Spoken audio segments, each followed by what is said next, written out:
தூத்துக்குடி அருகே கனமழை வெள்ளத்தின் போது உடைப்பு ஏற்பட்டு தாமிரபரணி ஆற்றங்கரையோர பகுதிகளை சீரமைக்க வேண்டும் என சொக்கப்படக்கரை கிராம மக்கள் கோரிக்கை விடுத்துள்ளனர்.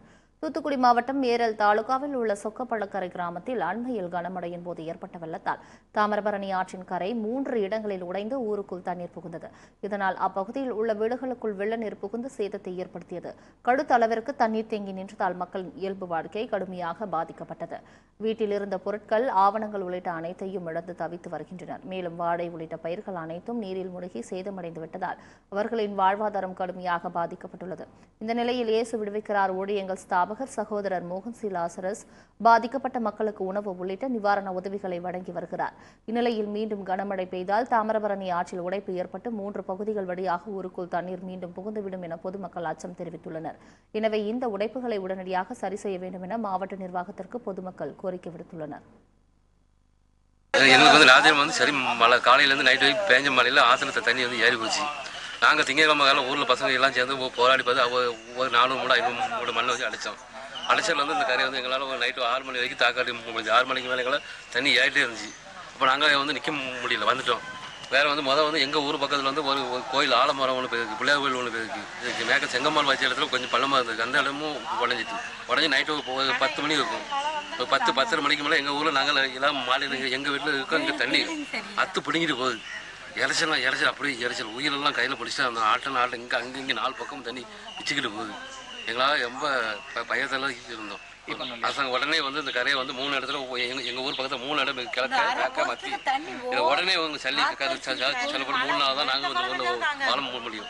வந்தவங்க எங்களுக்கு பாய் தாழ்வாணி போர்வை கொடுத்துருக்காங்க, பிஸ்கட் கொடுத்துருக்காங்க, தண்ணி பாட்டில் கொடுத்து தண்ணி வருது. எங்களுக்கு தாழ்வாணிலேருந்து மோகன் பள்ளிக்கு எங்களுக்கு வீட்டுக்கு எல்லாரும் பை கொடுத்துருக்காங்க. தண்ணி தான் எங்களுக்கும் பார்க்கலாம்.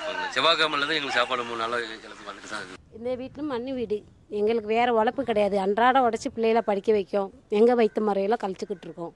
அதனால் எங்களுக்கு ஒரு வீடு கட்டி தந்தால் நல்லாயிருக்கும். மழை வந்தப்போ வீட்டில் தான் இருந்தோம். ஆற்று தண்ணி உடஞ்சி வரவும் தான் நாங்கள் வர்றதே பக்கத்து வீட்டு ஆட்களை கூப்பிட்டு வெளியே போக 2 நிமிஷத்துலேயே வீடு இடிஞ்சு விழுந்துட்டு ஒரு பொருள் எதுவுமே நாங்கள் எடுக்கலை. வீட்டுக்குள்ளே தான் இருந்தோம். ஒரு 2 நிமிஷம் தான் இதை தாண்டி அங்கிட்டு போகையில் விழுந்துட்டு. சரி 4 மாடியிலேருந்து எங்களுக்கு உதவி செஞ்சாங்க. ஆமாம், சாப்பாடு, போர்வை, பாய் எல்லாம் எங்களுக்கு தந்துட்டு போயிருக்காங்க. இப்போ அவங்கக்கிட்ட நாங்கள் உதவி கேட்டிருக்கோம். எங்களுக்கு வீடு கட்டித்தர சொல்லி கேட்டிருக்கோம். சரி கவர்மெண்ட்லேருந்து செஞ்சால் பார்ப்போம், இல்லாட்டி நாங்கள் பார்த்துக்குறோம்மா, உங்கள் பிள்ளைகளுக்கு நாங்கள் படிப்பு செலவுக்கு நாங்கள் உதவி செய்கிறோம் அப்படின்னு சொல்லியிருக்காங்க. இன்றைக்கி போர்வை தந்திருக்காங்க, மளிகை சாமான் தந்திருக்காங்க, காலையில் சாப்பாடு வந்துச்சு. இன்றைக்கி இவ்வளோ செஞ்சுருக்காங்க. மனநிலைமை திருப்தியாக இருக்குது. இருந்தாலும் வீடு இல்லை, ஒரு அன்றதுக்கு வீடு கிடையாது, படுக்கிறதுக்கு அடுத்த வீட்டில் தான் இருக்கோம். இருந்தாலும் சந்தோஷமாக இருக்கையில் ஒன்றும் சொல்லாது. ஒரு திடீர்னு வெளியேறினா நாங்கள் பிள்ளை குட்டியோடு என்ன செய்வோம்? அதான் ரொம்ப கஷ்டமாக இருக்குது. நாங்கள் இங்கே ரொம்ப வருஷமாக இருக்காங்க. ஆனால் நானே 32 வருஷம் ஆகுது இந்த ஊருக்கு. இதுவரை இந்த மாதிரிலாம் நாங்கள் பார்க்கவே இல்லை. ரொம்ப சேதம், ஜனங்க ரொம்ப கஷ்டப்பட்டாங்க. இப்போ போகிறதுக்கு வழி இல்லை, கரண்ட் இல்லை, 1 வாரம் ஆச்சு. இப்படி ஜனங்க ரொம்ப கஷ்டப்படுறாங்க. 4 மாடியிலேருந்து நல்லா உதவி செஞ்சாங்க. மெழுகுவர்த்தி, சாப்பாடு, பெட்ஷீட்டு, மற்றபடி மருத்துவ இது எல்லாமே செஞ்சார். அவர் ஒரு ஆண்டவர் பிள்ளையாக இருக்கிறதுனால ஜனங்களுடைய மென்டாலிட்டி எப்படி இருக்குன்றதுக்காண்டி இங்கே மட்டும் கிடையாது, எங்கெல்லாம் உடச்சி அங்கெல்லாமே எல்லாமே நல்லா செஞ்சு வந்தார். இப்போ எங்களுக்கு போக்குவரத்து வசதி இல்லை.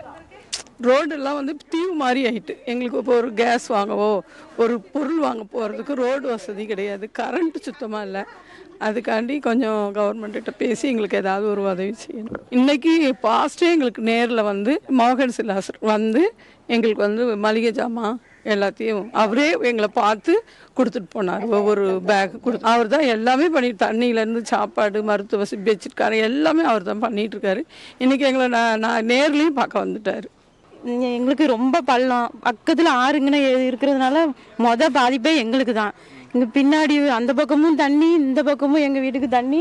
வீட்டுக்குள்ளே தான் நாங்கள் மேலே தான் இருந்தோம்.